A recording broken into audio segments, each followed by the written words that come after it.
incredibil, băi, fratele meu. Am ajuns în Spania, băi, frate. Audi A6, bă. Fii atent cum se deschide geamurile.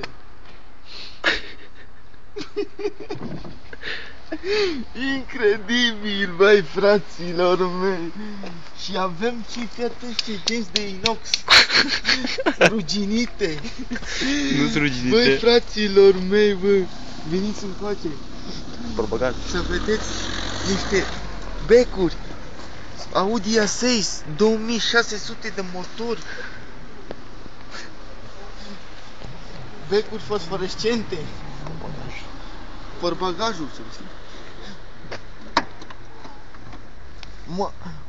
Este cam jegos înăuntru, cam de la bidoane. Dar nu contează, e Audi A6. Să vedem dacă se deschide acest Audi A6. Poftiți înăuntru.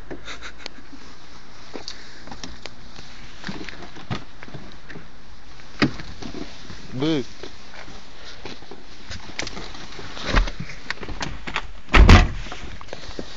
Acest Audi e Audi A6. Schimbător de piele, frână de piele, cruciuliță de plastic, volan de cauciuc, parfum original de la Dolce Gabbana, Audi A6. Actele le avem în bagaj. În torpedou, uite că stă acolo niște acte.